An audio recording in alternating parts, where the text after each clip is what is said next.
Marcos, capítulo 6. E, partindo dali, chegou à sua pátria, e os seus discípulos o seguiram.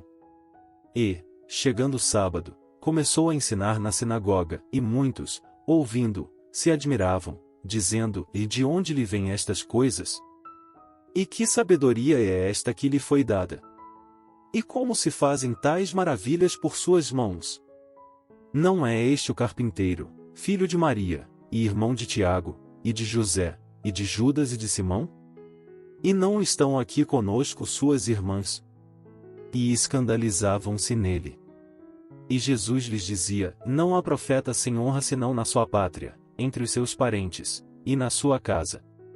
E não podia fazer ali nenhuma obra maravilhosa, somente curou alguns poucos enfermos, impondo-lhes as mãos. E estava admirado da incredulidade deles. E percorreu as aldeias vizinhas, ensinando.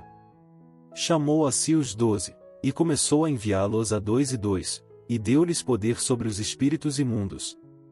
E ordenou-lhes que nada tomassem para o caminho, senão somente um bordão, nem alforje, nem pão, nem dinheiro no cinto.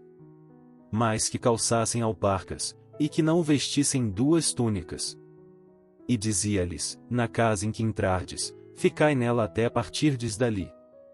E tantos quantos vos não receberem, nem vos ouvirem, saindo dali, sacudi o pó que estiver debaixo dos vossos pés, em testemunho contra eles.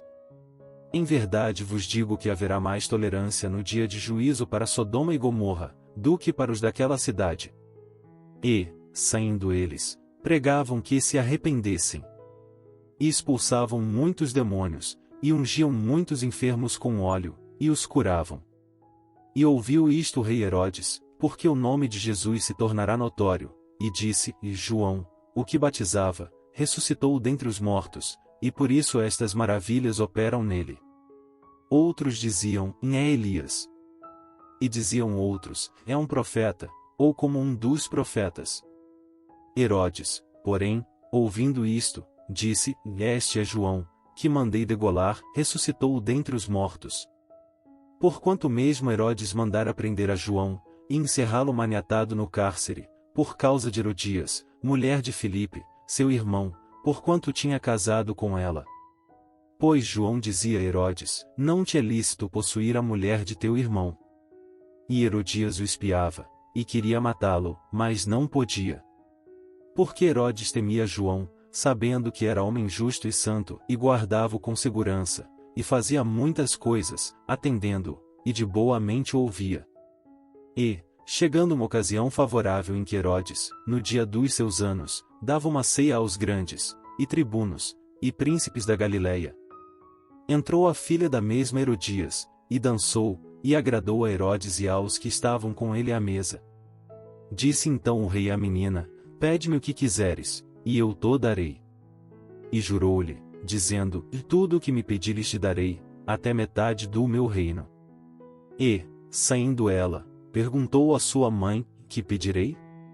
E ela disse: A cabeça de João o Batista.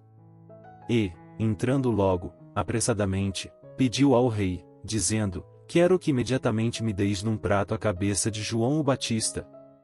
E o rei entristeceu-se muito, todavia, por causa do juramento e dos que estavam com ele à mesa, não lhe quis negar. E, enviando logo o rei o executor, mandou que lhe trouxessem ali a cabeça de João. E ele foi, e degolou-o na prisão. E trouxe a cabeça num prato, e deu-a à menina, e a menina a deu à sua mãe. E os seus discípulos, tendo ouvido isto, foram, tomaram o seu corpo, e o puseram num sepulcro. E os apóstolos ajuntaram-se a Jesus, e contaram-lhe tudo, tanto o que tinham feito como o que tinham ensinado. E ele disse-lhes: Vinde vós, aqui à parte, a um lugar deserto, e repousai um pouco. Porque havia muitos que iam e vinham, e não tinham tempo para comer. E foram sós num barco para um lugar deserto. E a multidão viu-os partir, e muitos o conheceram, e correram para lá, a pé, de todas as cidades, e ali chegaram primeiro do que eles, e aproximavam-se dele. E Jesus, saindo, viu uma grande multidão, e teve compaixão deles, porque eram como ovelhas que não têm pastor, e começou a ensinar-lhes muitas coisas. E, como o dia fosse já muito adiantado, os seus discípulos se aproximaram dele, e lhe disseram: o lugar é deserto, e o dia está já muito adiantado. Despede-os, para que vão aos lugares e aldeias circunvizinhas, e comprem pão para si, porque não têm que comer. Ele, porém, respondendo, lhes disse: dai-lhes vós de comer. E eles disseram-lhe: iremos nós, e compraremos 200 dinheiros de pão para lhes darmos de comer? E ele disse-lhes: quantos pães tendes? Ide ver. E, sabendo eles, disseram: 5 pães e 2 peixes.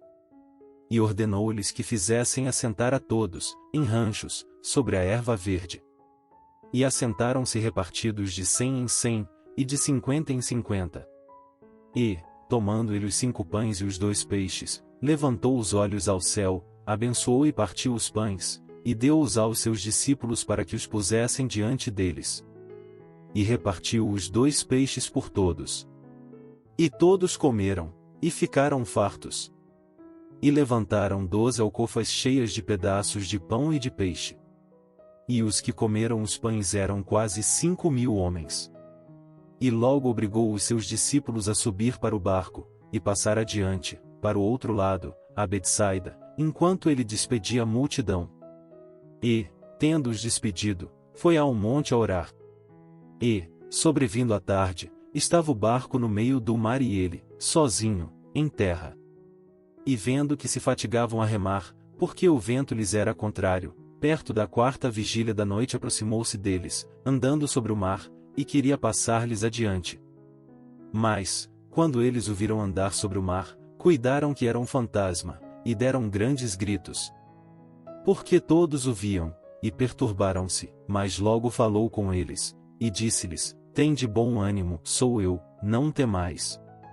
E subiu para o barco, para estar com eles, e o vento se aquietou, e entre si ficaram muito assombrados e maravilhados.